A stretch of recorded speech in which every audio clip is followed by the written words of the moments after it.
We are living in a world of endless distractions. Every day, events and spectacles demand our attention, pulling us further and further away from what truly matters. Let's reflect on some of the biggest events that have captivated the world recently. On January 20th, 2025, during the presidential inauguration, according to Nielsen ratings, 34.4 million people tuned in during the 12:15 p.m. quarter hour when President Trump took the oath of office. This historic moment was broadcast across 15 major networks. For days, news outlets analyzed the event from every angle. Commentators debated the speeches, the political promises, and even the fashion choices of those in attendance. Just a few weeks later, millions gathered around their screens to watch the 2025 Grammy Awards. While many tuned in to celebrate music, one of the most talked about moments wasn't a performance or an award. It was Jaden Smith's unusual outfit, a literal castle on his head, which instantly went viral across social media platforms. The internet was flooded with memes, commentary, and hot takes. Distractions. On February 9th, 2025, the Philadelphia Eagles shocked the sports world by demolishing the two-time defending champion Kansas City Chiefs in Super Bowl 59. With a score of 40-22 in New Orleans, the game captivated millions. Analysts broke down every play, every touchdown, and every highlight. Entire sports networks dedicated hours to post-game discussions and interviews. Once again, millions of people paused everything to watch a sporting event. Distractions. The Golden Globes is another event that drew the attention of millions, drawing millions more into a world of glamour, fame, and entertainment. Social media exploded with commentary on the outfits, speeches, and viral moments of the night. People debated who should have won, who was snubbed, and which moments were cringe-worthy or iconic. But it doesn't stop there. Studies show that the average adult spends over 4 hours a day watching TV.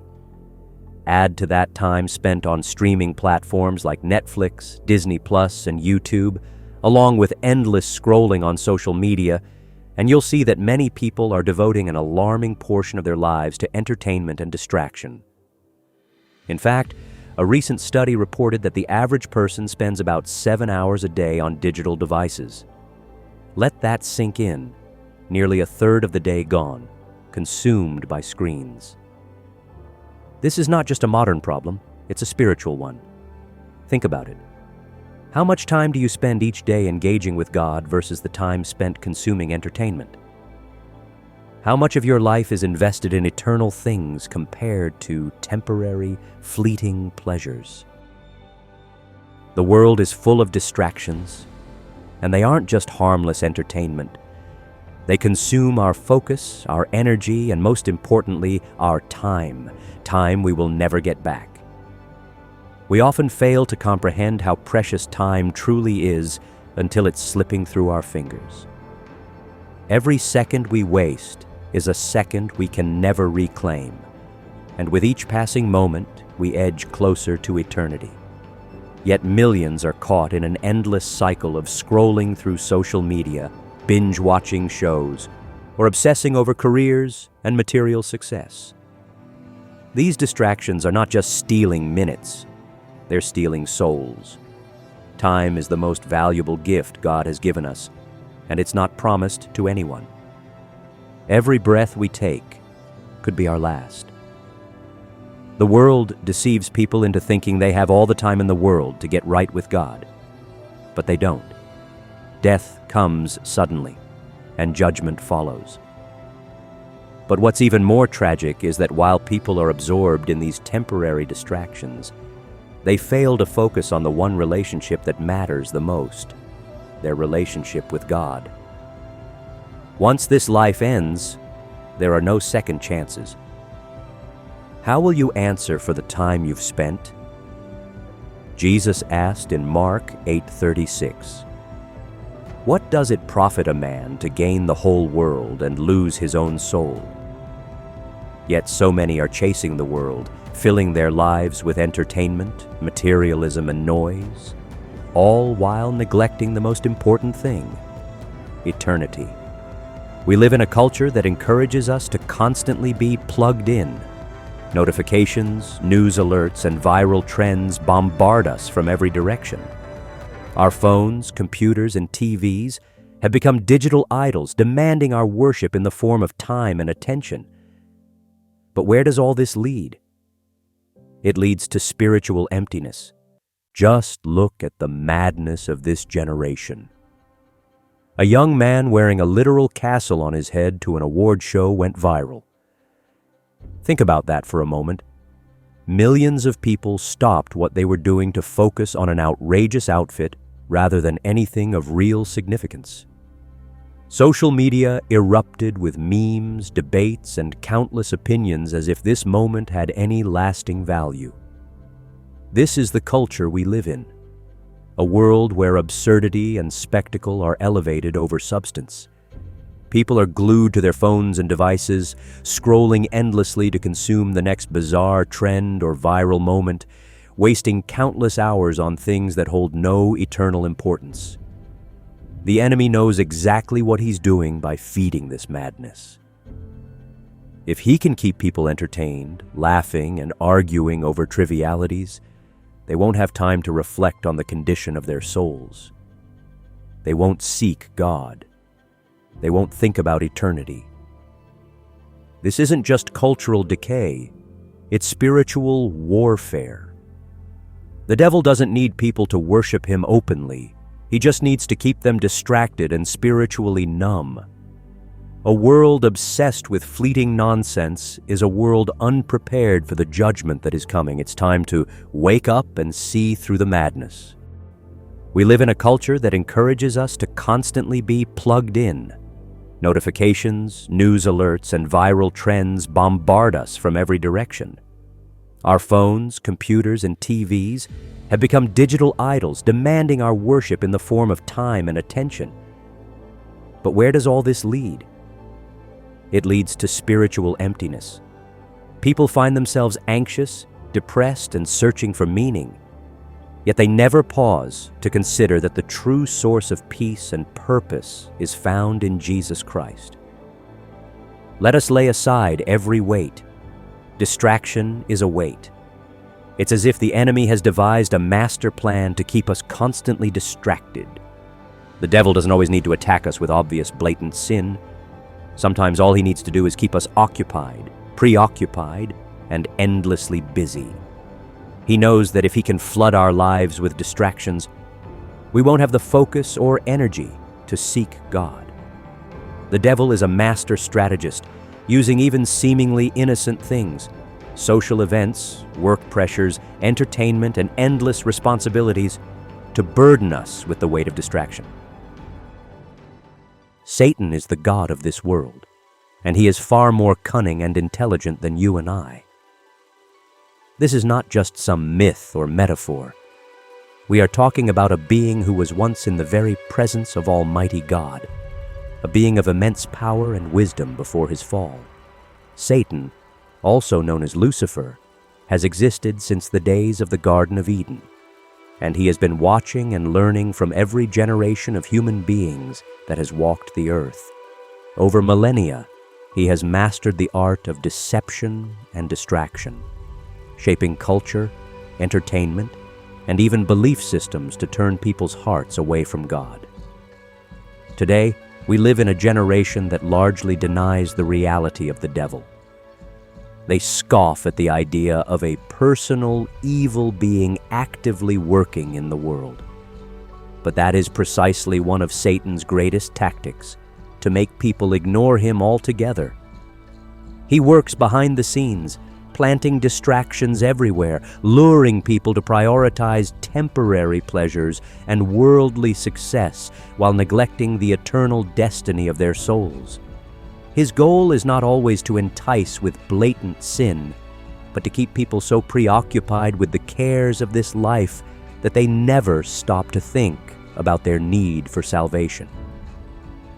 Every day, Satan is distracting souls straight into hell.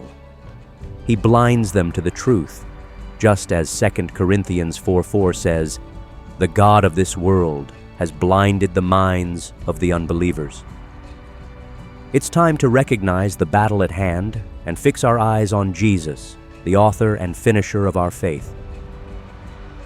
Hebrews 12:1 tells us, "Let us throw off everything that hinders and the sin that so easily entangles." Distractions are one of those hidden hindrances. Think about it.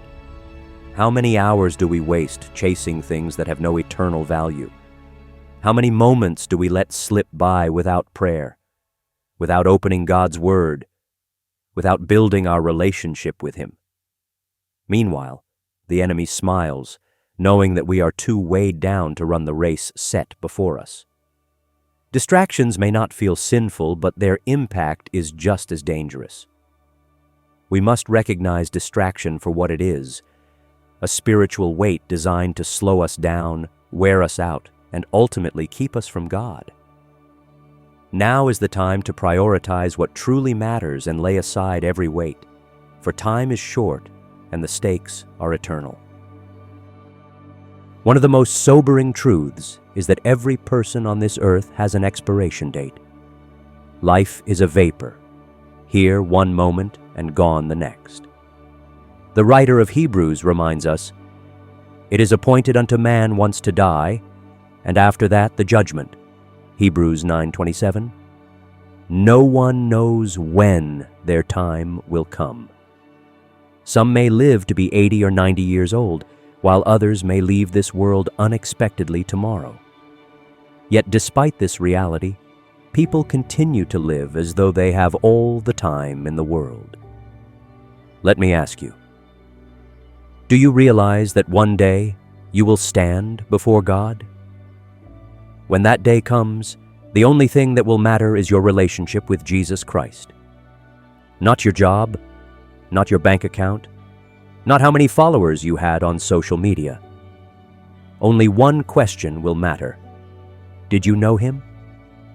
In Matthew 7:22-23, Jesus delivers a chilling warning. "Many will say to me on that day, 'Lord, Lord, did we not prophesy in your name, and in your name drive out demons, and in your name perform many miracles?' Then I will tell them plainly, 'I never knew you. Away from me, you evildoers.'" It is possible to be religious, to even perform miracles, and still miss out on a relationship with Jesus. Some people think they have time to get right with God later. They say, "I'll go to church next week," or "I'll start reading the Bible when life slows down." But the truth is, none of us are promised tomorrow. James 4:14 reminds us, "You do not know what will happen tomorrow." What is your life? You are a mist that appears for a little while and then vanishes. Despite the distractions of the world, despite the noise and busyness that fills our lives, Jesus is patiently waiting for us. Revelation 3:20 declares, "Behold, I stand at the door and knock. If anyone hears my voice and opens the door, I will come in and eat with him, and he with me." Imagine the King of Kings and Lord of Lords standing at the door of your heart, knocking. He doesn't barge in uninvited. He doesn't force his way into your life. He knocks gently, waiting for you to open the door. He desires a relationship with you. Not a surface-level acquaintance, but a deep, personal relationship. He wants to walk with you, talk with you, and guide you through life. Yet, so many people ignore the knock. They're too busy scrolling through their phones, binge-watching their favorite shows, or chasing after worldly success. Think about this for a moment. If Jesus physically showed up at your door today, would you welcome him in, or would you tell him, "I'm busy right now. Come back later"? How often do we do that spiritually? When Jesus was asked what the greatest commandment was, he replied, "Love the Lord your God with all your heart, and with all your soul, and with all your mind. This is the most important relationship in your life. Without God, life loses its meaning and purpose. While the world offers distractions that leave us empty and restless, Jesus offers true rest. In Matthew 11:28-30, he says, "Come to me, all you who are weary and burdened, and I will give you rest. Take my yoke upon you and learn from me, for I am gentle and humble in heart, and you will find rest for your souls. For my yoke is easy and my burden is light." Are you weary from the endless pursuit of worldly success? Are you burdened by the pressures and anxieties of life? Jesus invites you to lay down those burdens and find peace in Him. It's time to wake up and refocus on what truly matters. The distractions of this world are temporary, but your relationship with God has eternal significance. Today, Jesus is knocking at the door of your heart. Will you answer? Will you choose to put Him first in your life?